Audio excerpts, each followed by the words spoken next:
எல்லாருக்கும் வணக்கம். First of all first நன்றி சொல்ல வேண்டியது producers Mary sir, Krishna sir and Aravind sir and Murali. Because இவங்கனால தான் நான் இந்த ப்ராஜெக்ட்குள்ளே வந்திருக்கேன். என்னோட கதாபாத்திரத்தோட பேர் வந்து பத்மாவதி. இவங்க வந்து வேற ஒரு எராலேருந்து வராங்க.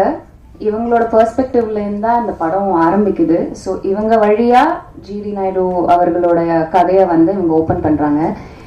எனக்கு வந்து இந்த படத்தில் எப்படியாவது ஒரு ரோல் பண்ணணும்னு ரொம்ப நாள் ஆசை. ஏன்னா எனக்கு நிறைய ஃப்ரெண்ட்ஸ் இருக்காங்க கோயம்புத்தூரில். எங்கள் அண்ணா கோயம்புத்தூரில் படித்தார். ஸோ ஜிடி நாயுடு மியூசியம் போயிருக்காங்க. இந்த மாதிரி நிறைய விஷயம் கேள்விப்பட்டிருக்கேன். பட் அதை தவிர்த்து எனக்கு டீட்டெயில்டாக அவரை பற்றி எதுவும் தெரியாது. ஸோ இந்த படம் மூலமாக நான் நிறைய கற்றுக்கிட்டேன் அவரை பற்றி. எப்படிப்பட்ட ஒரு இன்னோவேட்டர் அவர் என்ன. So it's been pleasure working in this project. And இன்னும் ஆக்சுவலி இந்த படத்துல ஒரு சில விஷயங்கள் தெரியும், ஆனா அதை தாண்டி இன்னும் தெரியணும்னு ஆசையா இருக்கு அவரை பத்தி. ஸோ எல்லாரும் August 7th தியேட்டர்ல வந்து பாருங்க. கண்டிப்பா நீங்க எல்லாருமே வந்து இப்படி மைண்ட் ப்ளோன் ஹை, you will be like oh my God, இது என்ன இப்படி எல்லாம் பண்ணியிருக்காரு அந்த மாதிரி உங்களுக்கு தோணும். So thank you everyone for making this magnificent movie and bringing it to the people and watch it in the theater on August 7th. Thank you. பண்ற ஒரு பர்சன் அண்ட் அவங்களுடைய நடிப்புக்கு தீனி போடுற மாதிரி ஒரு கதாபாத்திரமா இந்த ஒரு ரங்கநாயகி அமைஞ்சிருக்கு.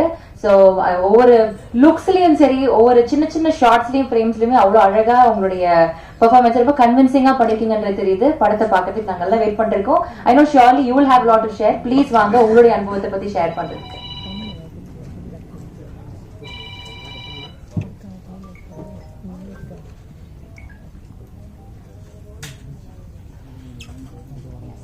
ஓகே, ஸோ எங்க படத்தை சப்போர்ட் பண்ணதுக்கு நீங்க இங்க வந்திருக்கிறதுக்கு ரொம்ப நன்றி. அண்ட் ரங்கநாயகி நான் பண்ண கதாபாத்திரத்துல இது ஒரு வேறுபட்ட கதாபாத்திரம். நான் வந்து எல்லா ப்ரெஸ் மீட்லயும் இதுதான் சொல்றேன். அந்த மாதிரி சேலஞ்சிங்கான கேரக்டர்ஸ் தான் எனக்கு வருது. எனக்கு இந்த வாய்ப்பு தந்த Vijay Moolan sir and Moolan Pictures and Krishna sir, Aravind sir and Madhavan sir கூட நடிக்கணும்னா யாருக்கு தான் பிடிக்காது. ஸோ ஐஸ் லைக் நான் அப்பா சார் கூடயும் நடிச்சிட்டேன், மாதவன் சார் கூடயும் நடிச்சிட்டேன். என்னோட மின்னலை மூமெண்ட்டை வாழ்ந்துட்டேன். ஸோ எனக்கு ரொம்ப சந்தோஷம். நான் அப்கோர்ஸ் சத்யராஜ் சார் கூட நான் இந்த படம் பண்ணிட்டேன், அடுத்த படமும் அவர் கூட பண்றேன். அதுவும் எனக்கு ஒரு பெரிய சந்தோஷம். அதித்தி நானும் பேக் டு பேக் ஃபிலிம்ஸ் பண்றோம். எல்லாருக்குமே கண்டிப்பா ஜிடிஎன் ரொம்ப பிடிக்கும். என்டையர் டீமே கண்டிப்பா இது ஒரு டெக் ரெவல்யூஷனுக்கு முன்னாடி ஒரு விஷனரி சேஞ்ச்ட் எவ்ரிதிங். அதுதான் இந்த untold story of GD Naidu. எல்லாரும் கண்டிப்பா தியேட்டர்ல August 7th போய் படம் பாருங்க. நன்றி, தேங்க்யூ. நம்மளுடைய தமிழ் வந்து இவ்வளவு பெரிய விஷயங்கள் பண்ணிருக்காங்க. இந்த இந்தியனுடைய பெருமையும் சேர்த்து நீங்க வந்து நடிச்சிருப்பீங்க. So how was it working sir? இந்த படத்துல நடிச்ச அனுபவத்தை பத்தி நீங்க ஷேர் பண்ணணும்ன்ற ஆசை. ஒரு சில வார்த்தைகள் ஃப்ரம் யூ சார். வாங்க. ஒரு சில வார்த்தைகள். பத்திரிகை நண்பர்களுக்கும் ஊடக நண்பர்களுக்கும் என்னுடைய முதற்கண் வணக்கத்தை தெரிவிச்சுக்கிறேன். எனக்கு இந்த படத்தில் நடிக்க ஆரம்பிச்ச அப்போ ஃபர்ஸ்ட் ஏற்பட்டது ஒரு குற்ற உணர்வு தான். ஏண்டா கோயம்புத்தூர்லயே பிறந்து வளர்ந்துக்கிற இவ்வளவு நாள் போய் நீ ஜிடி நாயுடு மியூசியத்தை நீ பார்க்காம இருந்திருக்கிறியே அப்படின்னு ஒரு ஃபீலிங். எனக்கு ராஜ்குமார் சார் கூப்பிட்டு போய் காட்டினாரு, எப்படி இவ்வளவு நாள் நம்ம மிஸ் பண்ணோம். எங்களுக்கு ஸ்கூலுக்கு போறப்பங்க சைக்கிள்ல போறப்ப நம்மளுக்கு ரெண்டு விஷயம் தான் தெரியும் தாத்தா பத்தி. ஏதோ ஜிடி நாயுடு ஒருத்தர் இன்ஜெக்ஷன் போட்டு இவ்வளவு பெரிய பப்பாளி பழம் பண்ணிருக்காராமா அது ஒண்ணு. அப்புறம் வந்து ஒரு ரேசர் மோட்டர் ஏதோ ரேஸ் ஆனா அதை வச்சு அதுவே சேவ் பண்ணி விட்டுருமாமா அப்படின்லாம் பேசிக்குவோம். ஸ்கூல்ல போறபடியில நம்ம UMS பில்டிங் வழியா தான் போவோம். கன்ஸ்ட்ரக்ஷன் ஃபார் டிஸ்ட்ரக்ஷன் இவ்வளவு நெருக்கமான பழக்கம் எங்க குடும்பம் அவங்க குடும்பம் ஒரு 4 தலைமுறையா பழக்கம். அது வேற. ஜிடி நாயுடு சார் படமா பண்றாருன்னா நம்ம டைரக்டர் கிருஷ்ணா சார் வந்து சப்ஜெக்ட் சொன்னாரு, அரவிந்த் சார் வந்து சொன்னாரு. ஒவ்வொரு சீனும் நடிக்கும் போது ஏய் நிஜமாவே இப்படி நடந்திருக்குதா அப்படிங்கிற மாதிரி. ஏன் இந்த படம் கமர்ஷியலா பெரிய ஹிட் ஆனா, ஒரு சராசரி கமர்ஷியலான ஒரு சக்சஸ்ஃபுல் படத்துல என்னென்ன எலிமெண்ட் இருக்குமோ அந்த எலிமெண்ட்டை விட இது அதிகமா இருக்குது. ஒரு சேலஞ்ச் இருக்குதா, தொடர்தற்ற விஷயம். அண்ணாமலையில் ரஜினி சார் குறிச்சு வச்சுக்காங்கிற மேட்டர் இருக்கு இல்லையா, அதெல்லாம் ரியலாவே நடந்திருக்குது. அப்புறம் ஃபர்ஸ்ட் நான் வந்து ஸ்டண்ட் ஆன விஷயம் வந்து மாதவன் சார் வந்து மிக மிக மிக அழகான நடிகர்களில் உலகத்தில் அவர் ஒருவர்னு சொல்லலாம், மிக முக்கியமானவர் சொல்லலாம். அவர் வந்து நாங்க 2 பேரும் ஒரு ஹோட்டல்ல ஸ்டே பண்ணியிருந்தோம். இவர் என்ன பண்ணாரு, கூட மேக்கப் மேன் மற்ற டிபார்ட்மெண்ட் யாரையும் கூப்பிட்டு வந்து இவர் மட்டும் பெல் அடிச்சு கதவை தட்டிக்கிறாரு. திறந்தா ஜிடி நாயுடு சாருடைய லாஸ்ட் கெட்டப் நிக்கிறாரு. என்ன இது அப்படிங்கிற மாதிரி அது நம்ம மேக்கப் டிபார்ட்மெண்ட்டுக்கும் அதனுடைய பாராட்டுகளை சொல்லணும். அவ்வளவு பெரிய சேஞ்சுங்க, அவ்வளவு டெடிகேட்டடா. அப்புறம் அடுத்த நாள் ஷூட்டிங் போகையில நம்மளுக்கு வந்து உள்ளுக்குள்ள ஒரு சேலஞ்சு, என்ன நம்ம கோயம்புத்தூர்காரன், நம்ம கோயம்புத்தூர் ஸ்லாங் நம்மளால என்ன பண்றதுன்னு பாத்துடலாம், மேடை எப்படி பேசுறதுன்னு பாத்துடலாம்னா கரெக்டா ஏனுங்க நாங்கிற சொல்றவங்க அப்படி இதெல்லாம் நீ கேட்காம நின்றுட்டு, ஐயோ இது என்ன இந்த ஆள் விட்டா நம்மளை கூட கோயம்புத்தூர் ஸ்லாங் நல்லா பேசிட்டு வர போறதுக்கு அப்படிங்கிற மாதிரி ஒரு எக்ஸ்பீரியன்ஸ். அப்புறம் லைனா சொல்லிட்டு போலாம், அரவிந்த் சார் வந்து இதுக்காக எடுத்துக்கிட்ட மெனக்கெட்ட விஷயம் வந்து பெரிய விஷயம். அரவிந்த் சாருடைய ஒர்க்கு, ஜிடி நாயுடு சாருடைய பெருமையை சொல்லணும்னா தமிழ்நாட்டிலேயே பெரிய பாலத்துக்கு வந்து ஜிடி நாயுடு சார் பெருதை வச்சுக்கிறாங்க கோயம்புத்தூர்ல. தமிழ்நாட்டிலேயே இல்ல சவுத் இந்தியாலயா? தமிழ்நாட்டுல உறுதி. அது நாங்க ஷூட்டிங் எடுத்துருக்கீங்களா, அன்றைய முதல்வர் திரு ஸ்டாலின் சார் அவர்கள் வந்து அந்த பாலத்தை திறந்து வச்சாரு. எல்லாம் அவங்க ஃபேமிலி எல்லாம் கூப்பிட்டு போய் பெரிய அளவுல மரியாதை பண்ணாங்க. நீங்க யாரு எப்ப கோயம்புத்தூர் போனாலும் அந்த மியூசியத்தை போய் பார்த்துருங்க. அப்புறம் ஒவ்வொரு படத்துலையும் வந்து அதாவது ஒரு மேல் ஆக்டருக்கு வந்து கெட்டப் போடுறது ஈஸி இல்லையாங்க மேடம், நம்ம தாடி வைக்கலாம், தாடி எடுக்கலாம், விக் அப்படி. பட் ஒரு லேடி ஆர்டிஸ்ட், அது எஸ்பெஷலி ஹீரோயினா இருந்துட்டு படத்துக்கு படம் ஒரு வேற மாதிரி கேரக்டர் பண்றது ரொம்ப கஷ்டம். அது துஷாரா விஜயன் சூப்பரா பண்ணிட்டு இருக்காங்க. நான் முதல்ல இருந்து பாக்குறேன், இப்ப அவங்களோட இன்னொரு படம் நடிக்கிறேன். அந்த படத்துக்கு இந்த படத்துக்கு கேரக்டருக்கு சம்பந்தமே இல்லை. நீங்க மேடம் நீங்க பாருங்க, ரங்கநாயகி வேற அது வேற. ஆமா ஆமா ஆமா. அப்புறம் இந்த படத்தினுடைய தயாரிப்பாளர்கள் விஜய் முருகன் அவங்க எல்லாம் நம்ம அதாவது பாகுபலி அடிக்கல பிரபாஸ் சொல்லுவாரு, அந்த ப்ரொடியூசருக்கு வந்து வேடிக்கைப்பட்டிருப்பாங்க, பாருங்க சார் வேற யாரோ படம் எடுக்கிற மாதிரி ஜாலியா வந்து நிக்கிறாங்க சார், எல்லா செலவு அவ்வளவு செலவாயிட்டு இருக்குது. அவர் வந்து அந்த ப்ரொடியூசர் வந்து யாரோ படம் எடுக்கிறாங்கப்பா ரொம்ப செலவு பண்ணிடல அப்படிங்கிற மாதிரி. அதே மாதிரிதான் இவங்க ரெண்டு பேரும் இருக்கிற சந்தோஷத்தை பார்த்தா வேற யாரோ எக்கச்சக்கமா செலவு பண்ணி எடுத்து இவங்க வந்து ஜாலியா வேடிக்கைப்பட்டு நல்லா மாட்டினாயா அப்படிங்கிற மாதிரி ஒரு. ஆனா இந்த படம் வந்து உலகம் பூரா பெரிய அளவில் ஒரு சாதனை பண்ணுங்க. ஏன்னா வந்து அவருக்கு ஜிடி நாயுடு சாரை வந்து நம்ம சும்மா கோயம்புத்தூர்காரங்க, தமிழ்நாட்டுக்காரங்க, இந்தியாக்காரங்க சுருக்கவே முடியாது. அவர் வந்து எடிசன் ஆஃப் இந்தியான்னு போட்டிருக்காங்க. நம்ம எப்பவுமே வெளிநாட்டுக்காரங்களை அதிகமாக புகழ்வோம். அப்கோர்ஸ் சினிமாங்கிறது எடிசன் கண்டுபிடிச்சதுதான்.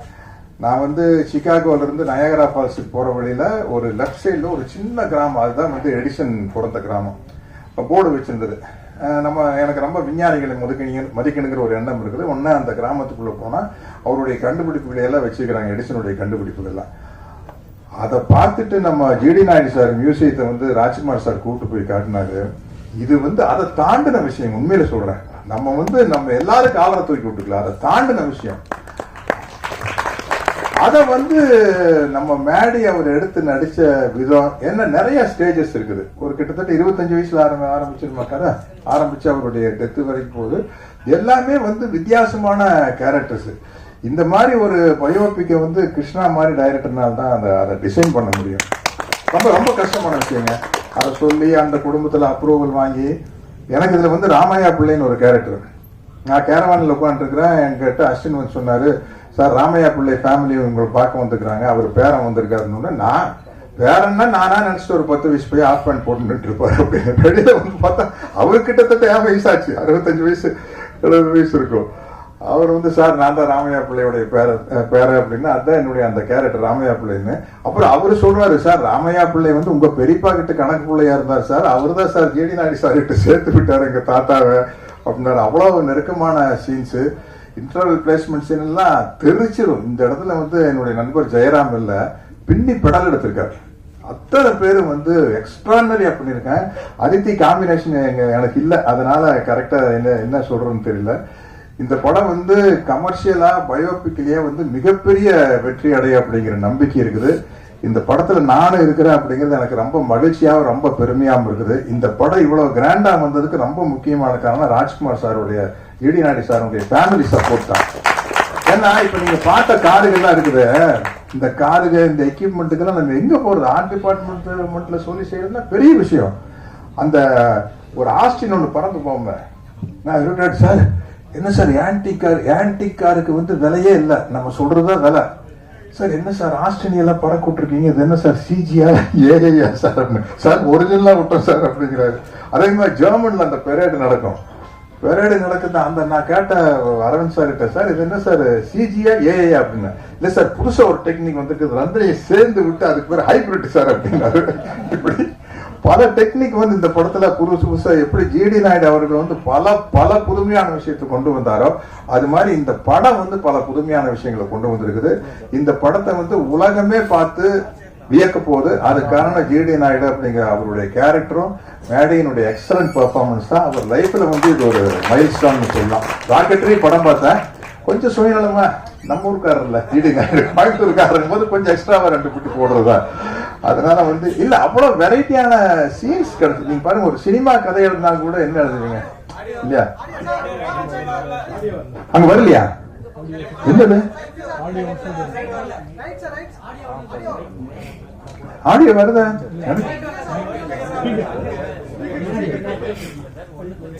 ஓஹோ அப்படியா, சரி சரி சரி சரி.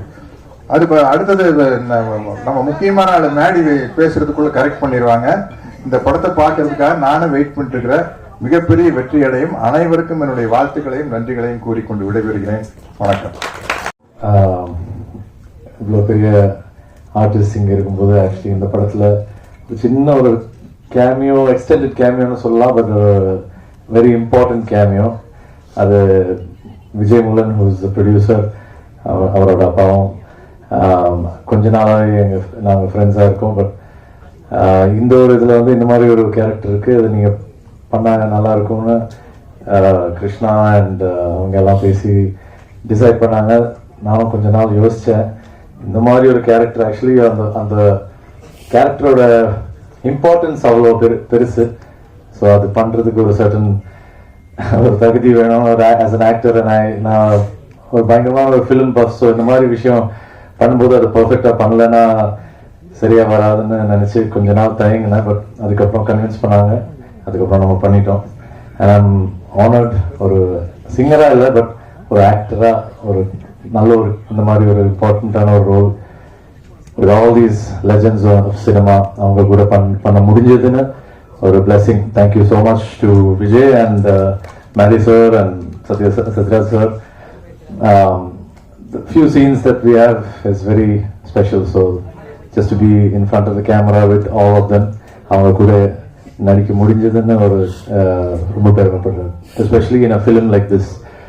அண்ட் ராஜ்குமார் சாரும் அந்த ஃபேமிலியும் அதை பற்றியெல்லாம் சொல்லணும்னா நிறைய நேரம் பேசலாம். But thank you so much for having us in Coimbatore and taking care of all of us so well. Thank you so much.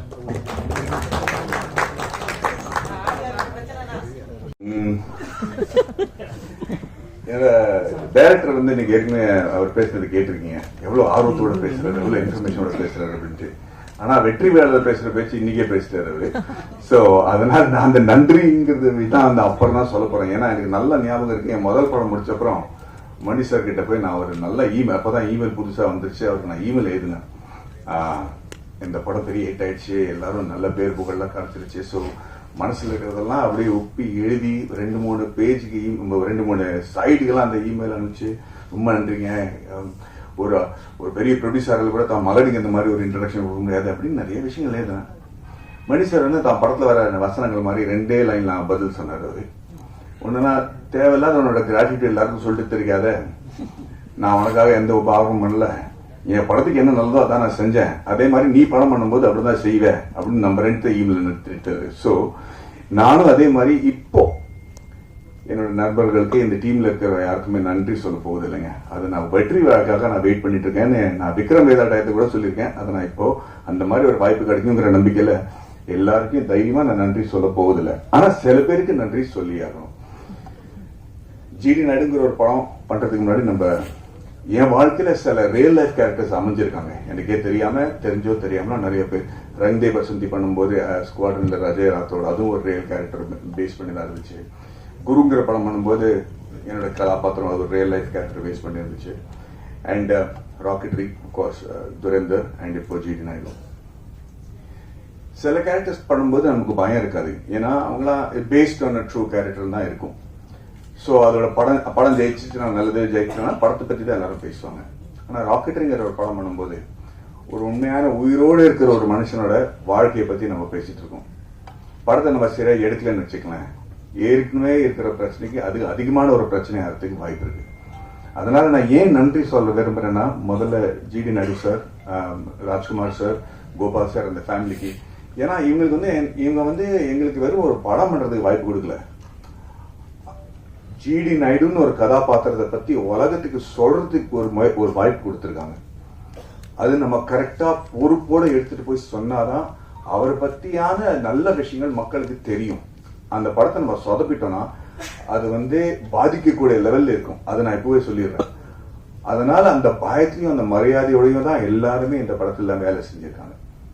ஏன்னா we cannot afford to be wrong or inaccurate about such an impossibly unbelievable character like G.D. Naidu.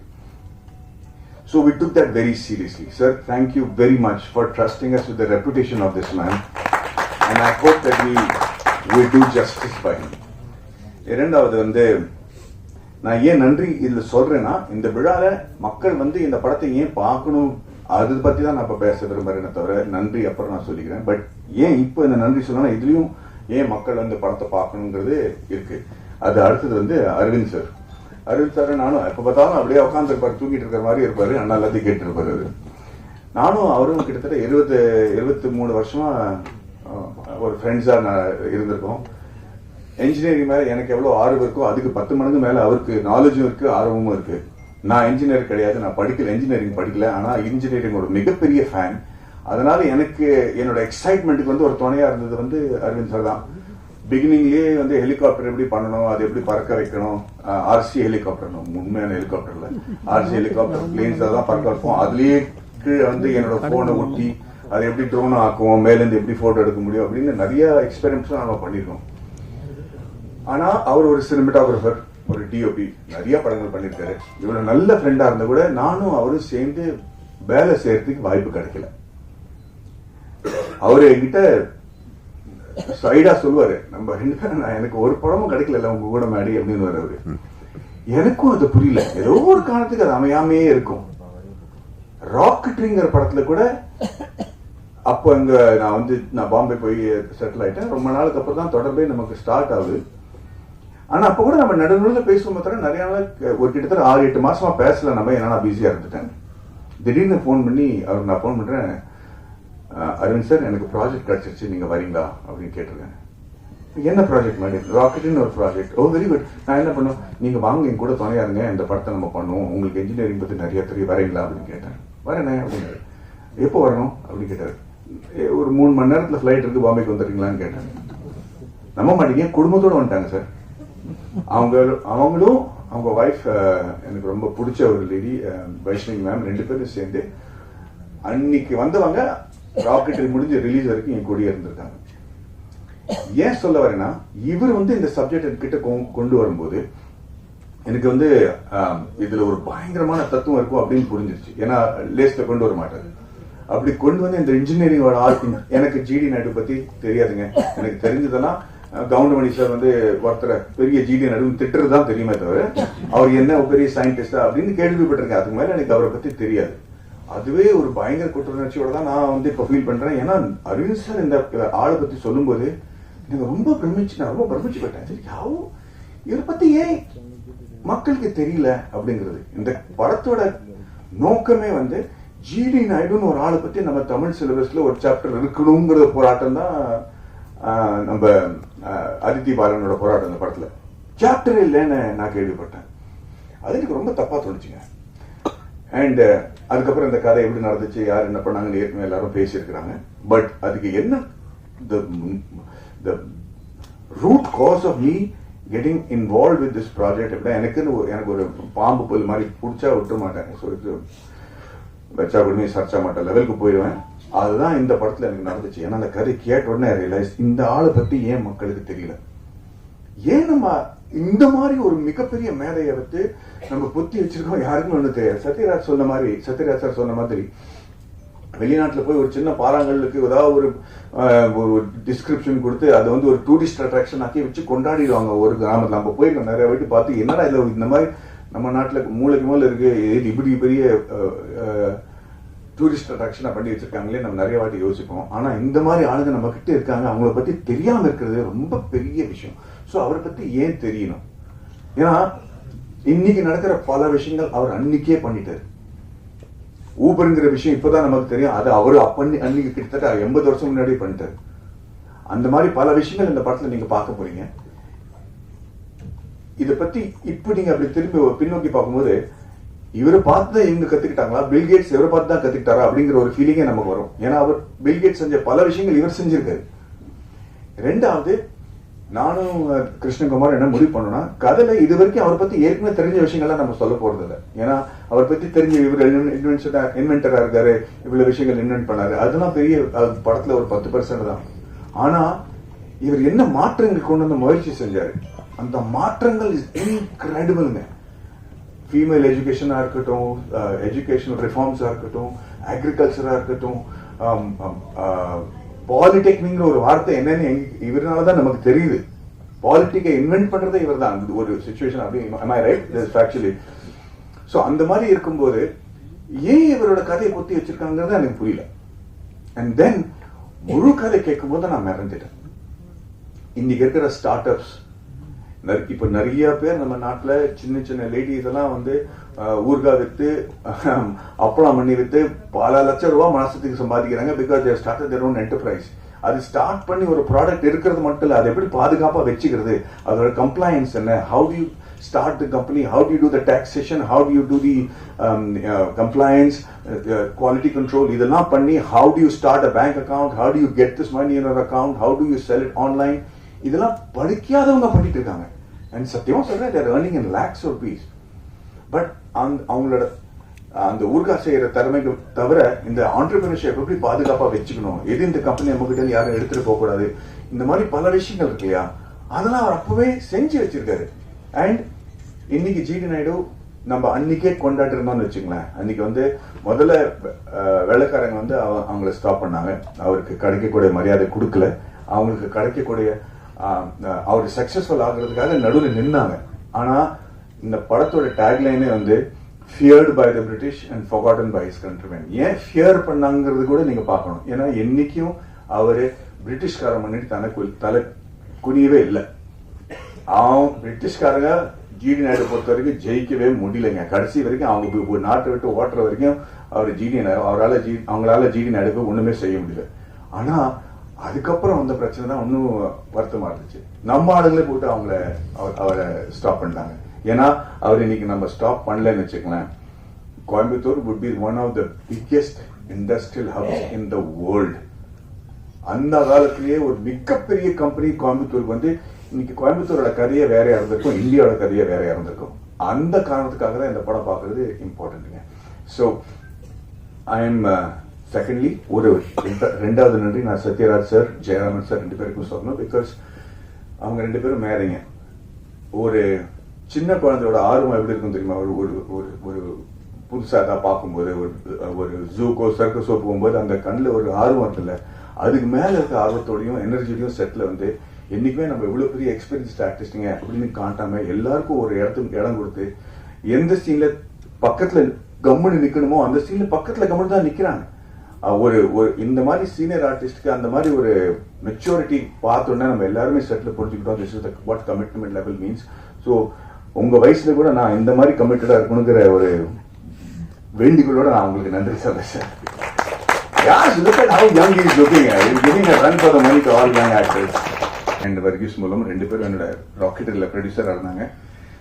இந்த படம் பண்ணும்போது பல வாட்டி எனக்கு வந்து நான் உள்ள போயிட்டுனா வெளியே வர முடியாதுன்னு எனக்கு தெரியும். ஆனா எனக்கு நம்பிக்கைன்னு ஒண்ணு கொடுக்கறதுக்கு ஏன் இல்லாம இருக்கிறதுக்கு காரணம் என்னன்னா, எனக்கு புரியல ஏன் இந்த ஆளை பத்தி யாருக்கும் தெரியல அப்படிங்கறது. நான் நிறைய ஆராய்ச்சி பண்ணிட்டு இருந்தேன், அதுக்கு டைம் ஆயிட்டு இருந்துச்சு. அண்ட் நிறைய வாட்டி நான் Vijay I sure you want to do this film, I sure you want to do this film அப்படின்னு கேட்டிருக்கேன். எனக்கு என் மேல எவ்வளவு நம்பிக்கை இல்லையோ அதை விட பல மடங்கு அதிக நம்பிக்கை விஜய்க்கு என் மேல இருந்திருக்கு. அதுக்காக ரொம்ப நன்றி விஜய். Thank you ma'am. என்னை பத்தி என்னையே வந்து கத்துக்க வச்சிட்டாரு. ஸோ ஐம் அண்ட் அதுக்கு காரணம் the reason I'm saying is, ஏன் இந்த படம் பண்ணக்கூடாதுன்னு நான் சொல்லிட்டு இருக்கிறதுக்கு காரணமே இதுதான். ஏன்னா ஏதோ ஒரு மனசுல நெடுகளா இருந்துச்சு, ஏன் why is people not talking about him, and I just couldn't find the reason. I just did not know why we didn't celebrate him, and that was making me very insecure. And finally பாட்காஸ்ட்னு சொல்லிட்டு இருப்பார்ல நம்ம இயக்குனர், ஒரு he's become not just my director but a very close family மாதிரி. But படம் ஒத்துக்கிறதுக்கு காரணமே இந்த மாதிரி ஒரு பாட்காஸ்ட் தான். இந்த படத்தோட ஒரு சீனோட பாட்காஸ்ட் நான் ப்ளே பண்ணி காட்டணும்னு ஆசைப்படுறேன். இவரோட குரல், இவர் பண்ண சவுண்ட் எஃபெக்ட்ஸ் எல்லாரும் கேட்டுங்க. உதவியாளரும் இன்னொரு குமாஸ்தாவும் பேசிக் கொண்டிருக்கிறார்கள். சாரங்கபாணி வந்ததும் எழுந்து நிற்கிறார்கள். சாரங்கபாணி டென்ஷனாக, வெளில போறது ஜிடி நாயுடு ஆபீஸ்ல வேலை பார்க்கிற கிளர்க் தானே, எதுக்கு வந்துட்டு போறார்? வருமான வரி உதவியாளர். ஐயா, இவர் வேற ஜோலியா வந்திருக்கிறார். மிஸ்டர் போஸ்னு ஒருத்தரோட கடந்த 3 ஆண்டுகளா வருமான வரி கட்டண விவரங்களை கேட்டு வாங்கிட்டு போறார் சார். சாரங்கபாணி டென்ஷன் ஆக, யோ யார் வந்து என்ன கேட்டாலும் கொடுத்துருவியா? வருமான வரி உதவியாளர்.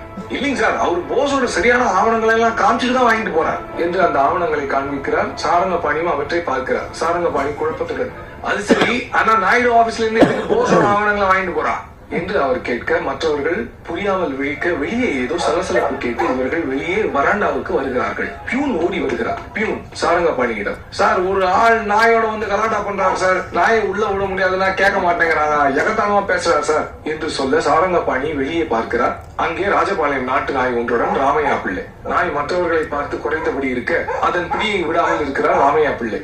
சாரங்கபாணி வாசலை நோக்கி நடந்து வருகிறார். ராமையா பிள்ளை உறக்க சாரங்கபாணிக்கு கேட்கும்படி, வணக்கம் சார், வாழ், இப்பதான் அடிக்கடி சந்திக்கிறோம். சாரங்கபாணி கடுப்புடன் நடந்தபடி,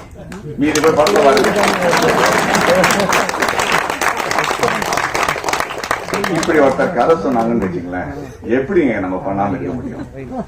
இதை பத்தி கவலைப்படாத, இன்னும் 4 மணி நேரத்துல படம் பார்க்க போறாங்க. இதுல நிறைய மாற்றங்கள் இருக்கு, பேரெல்லாம் மாத்திருக்கோம் நம்ம, அதனால ஏன்னா அந்த சென்சாரோட மேட்டர்லாம் இருக்கு. பட் இரியா உன் குரல்லாம் எனக்கு ராத்திரி கூட கேக்குது. சோ அந்த மாதிரி ப்ரெப் இருக்கும்போது எந்த நடிகனாலையும் இல்லைன்னு சொல்ல முடியாது. ஸோ இந்த வாய்ப்பு எனக்கு கிடைச்சதுக்கு நான் வந்து ரொம்ப ரொம்ப பெருமைப்படுறேன். காந்தின்னு ஒரு படம் சொன்னா நீங்க வந்து பென் கிங்ஸ்லி பத்தி தான் யோசிப்பீங்க. பிகாஸ் இல்ல நம்ம வந்து அன்னைக்கு நம்ம பேசிட்டு இருக்கோமோ வீரபாண்டிய கட்டபொம்மன்னா நமக்கு வந்து சிவாஜி கணேசன் சார் தான் ஞாபகம் வருவாரு.